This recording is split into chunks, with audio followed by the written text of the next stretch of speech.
Welcome, everyone. I'm Carol Laurie, host of the Her Health and Spirit podcast and upcoming summit. And today we're fortunate enough to have with us Dr. Peter Osborne. Dr. Osborne is the clinical director of Origins Healthcare in Sugar Land, Texas. He is a doctor of chiropractic, doctor of pastoral science, and a board-certified clinical nutritionist. Oftentimes referred to as a gluten-free warrior, he's one of the most sought-after alternative medicine doctors in the world.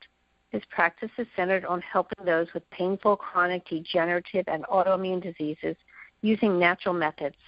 He's one of the world's leading authorities on gluten sensitivity and lectures nationally to both the public as well as doctors on this and many other nutritionally related topics.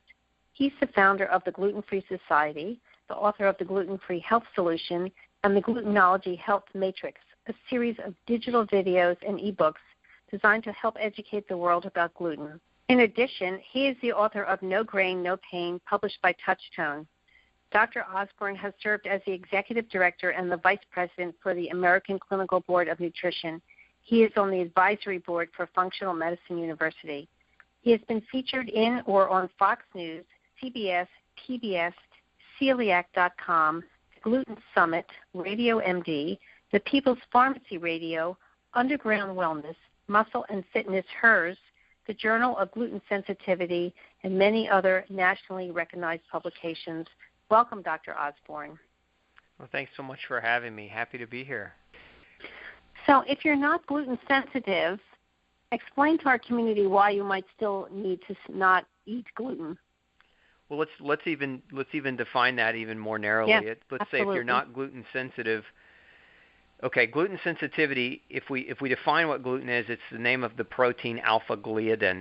That's when everybody talks about gluten, that's what the food labeling laws mean. So when you see a product that says gluten-free, it's not really gluten-free, it's alpha-gliadin-free. Alpha-gliadin is the name of one form of gluten found in wheat, barley, and rye. But there are 1,000 different plus forms of gluten. So when we say gluten, it really should be a plural term. It should be glutens. So most commercial lab tests, as a matter of fact, there isn't a commercial lab test that measures more than 14 different types of gluten, and that's the fundamental premise for the flaw in lab testing for a lot of people is okay, do I need to avoid gluten? If I do, which kind of gluten? Is it the gluten in wheat, barley, and rye, or is there a gluten in corn that I'm reactive to, or a gluten in rice that I'm reactive to? And that's where a lot of people get very, very confused. So there's the gluten issue, and my advice on gluten testing is genetic testing, because there's a couple of different genetic markers that we can look at and understand this, that gluten sensitivity is not a disease. It's a state of genetics. You either have the genes that predispose you to reacting to gluten, or you don't. Now, some would argue that everyone in the human race has those genes. And I think we probably couldn't argue that fully, because I think if we look at the history of man eating grain, I think we could justify that not everyone develops autoimmune disease as a result of grain consumption. However, we do need to be able to identify accurately those individuals who shouldn't be eating grain.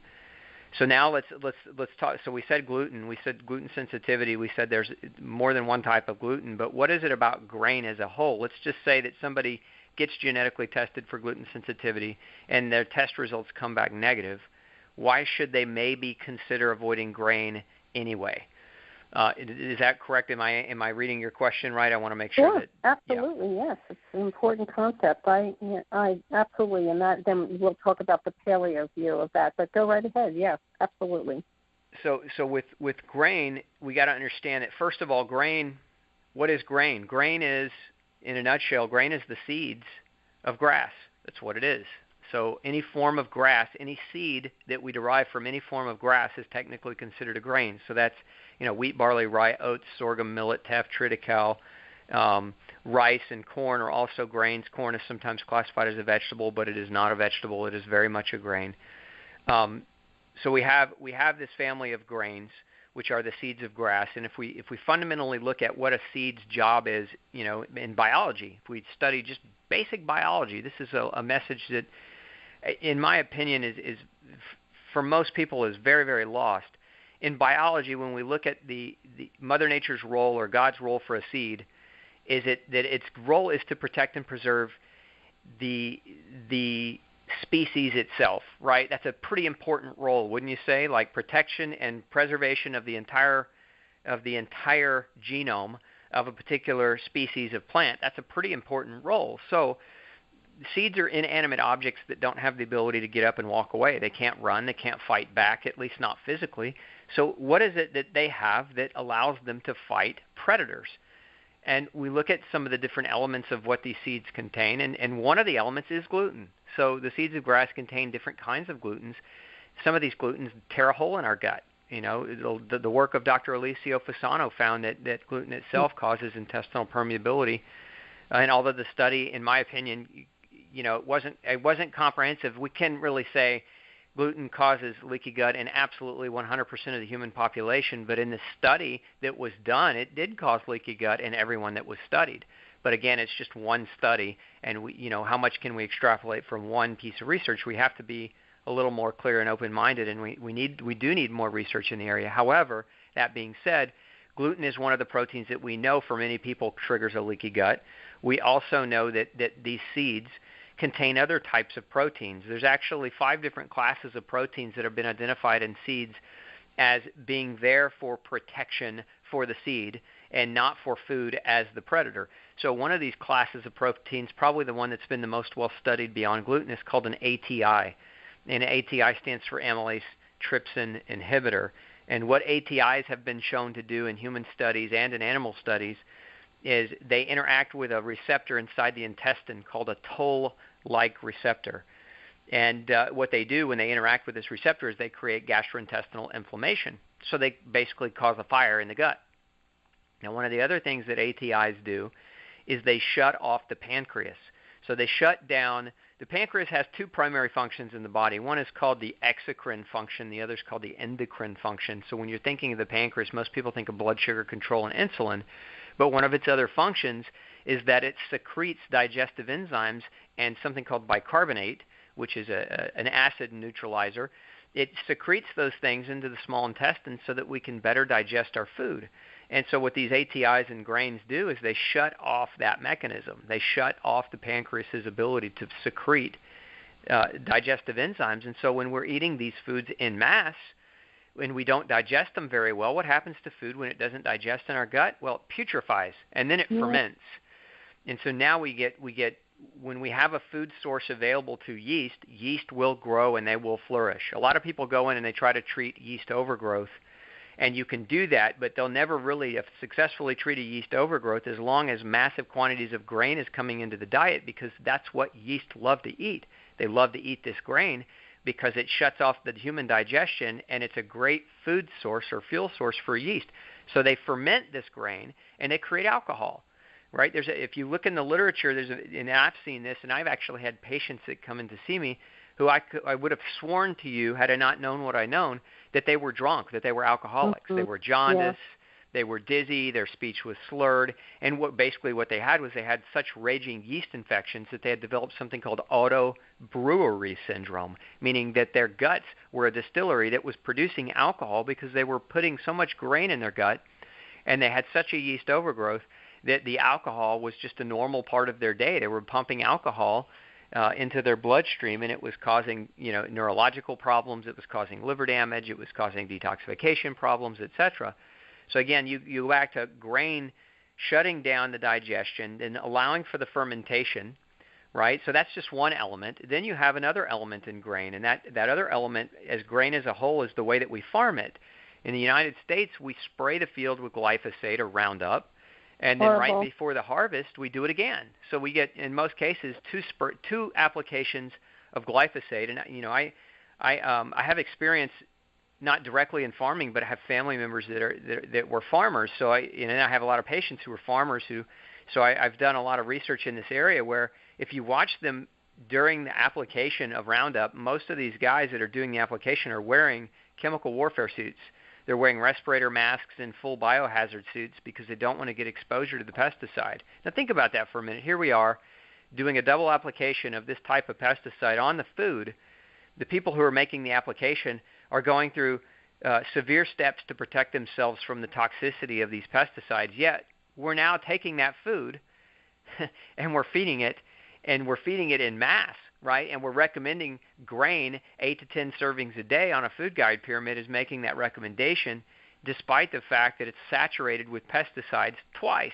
Some of these pesticides, if it's not Roundup, now Roundup will actually cause leaky gut and will interfere with a number of biochemical processes in the GI tract, and that will help to contribute to hormonal disorders like autoimmune disease. It will contribute to nutritional deficiency disorders, and it can create a vast array of different side effects and problems. But some of the pesticides like atrazine, which is a natural herbicide, actually is an artificial estrogen. So what it does to women is it causes estrogen dominance, which can lead to a number of forms of cancer, including breast cancer and infertility. Yeah, absolutely. But then you also have the way these grains are stored. So so now you've got estrogens, you've got glyphosate, you've got the fact that these grains contain components that can shut down and hinder digestion. Now you also add the fact that the way that they're stored, they have a high tendency to grow mold on them. So there are a number of different species of mold, like Aspergillus is a very common mold species found growing heavily in our grain storage. And in the United States, there's not an upper limit, there's not a regulated upper limit for what's something called a mycotoxin, which is a byproduct of mold. So think of mycotoxins as mold poop. These are these chemical toxins that mold produces, and these mycotoxins get into our grain storage, and then people are consuming them. And when we look at what foods contain the highest level of mycotoxins, aside from coffee, we've got corn. Corn and rice contain vast quantities of mycotoxins. So now these are people, let's just take that person who doesn't really know what gluten really means, and they're going to the gluten-free food aisle, and they're eating a bunch of corn cereal and corn, gluten-free corn products and rice products. Now they're being exposed to vast quantities of mycotoxins in their diet, and these mycotoxins shut down the immune system. They're very, very strong immunosuppressants. Some of these mycotoxins are actually used and they're harvested for chemical warfare. We have one called trichothecene, which is a particular type of toxin produced by Stachybotrys, which is a form of black mold, is actually used and harvested and grown so that we can create chemical weapons against the enemy. So think of that as being part of our food supply. And what do you've got? You've got all these different elements of grain, and we're just scratching the surface at this point because we can add other elements. One of the other elements is their glycemic load.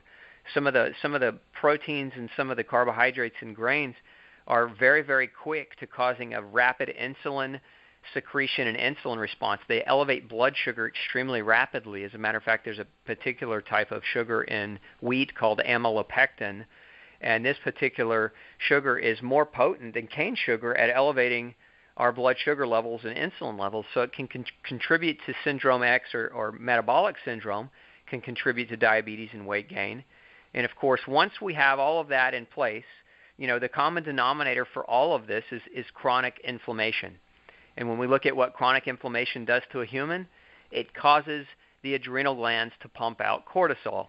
Now, cortisol is, in a nutshell, cortisol is a hormone that helps us to fight inflammation naturally, right? It's our natural inflammatory fighting hormone. So imagine us as we make cortisol every day based on what we eat. So we're eating food, and we're fighting that food by producing cortisol, and we're fighting the inflammation that food is causing by producing cortisol. But cortisol, the other problem with it is it's not the problem if we make a little to fight a little of inflammation here and there. The problem is when we're always making it. Cortisol is a catabolic hormone. It causes muscle wasting. It causes muscle loss. So you look at obesity rates in the country. What's one of the biggest factors in obesity is lack of muscle. It's not the presence of fat as much as it is a lack of muscle, because muscle sets the metabolic rate. The resting metabolic rate of the body is largely defined by the quantity of muscle mass an individual has. So if an individual's diet is so highly inflammatory that they're chronically secreting cortisol that's chronically wasting away at their muscle tissue, even if they tried to exercise, they won't put muscle on and they won't lose weight. So they get stuck in this vicious obesity hormone-induced cycle, and now that starts to impact their thyroid gland, which is the other basic metabolic hormone that regulates, our ability to burn calories and our ability to have energy. And we get stuck in this vicious cycle of chronic pain and chronic inflammation and chronic hormone disruption. And that's where a lot of people are right now. If you look around, the average American is either going to die from autoimmune disease, or heart disease or cancer or the treatments for those particular conditions, which largely is medication. So, Dr. Osborne, thank you so much, and tell people how they can find you and all of the wonderful work that you do. Your autoimmune summit was phenomenal. Well, thank you. If people want to find me, there are a couple different ways they can. One is if they want to learn more about going gluten and grain-free, and have some steps and processes involved with that, they can go to my foundation, glutenfreesociety.org. There's a ton of free resources they can get a hold of and access there. If they want to get a hold of my book and they want to get a bunch of freebies when they do it, if you go to Amazon and buy it, we won't give you the freebies. But if you go to nograinnopainbook.com and buy it, then you'll get access to a bunch of really, really good freebies. We have a 65-page manual on leaky gut and a video tutorial that goes along with the book that they get access to. So if you really want to get the book, go there to get it, because you'll get those extras, and it'll just be more helpful for you. And then if they want to learn more about my clinic or learn more about me, they can go to drpeterosborne.com. That's Dr. Peter Osborne, OSBORNE.com. And they can learn more about my mission and about my clinic and about what we're all about. Well, thank you so much for spending a few minutes with us, and it was really informative and educational for everyone. I hope the listeners have really taken to heart what Dr. Osborne has said about the impact of gluten and grain on your autoimmune health and your general health. This is Carol Laurie signing off for now for Health and Spirit Summit. Stay tuned. There'll be much more later. Have a wonderful day, everyone.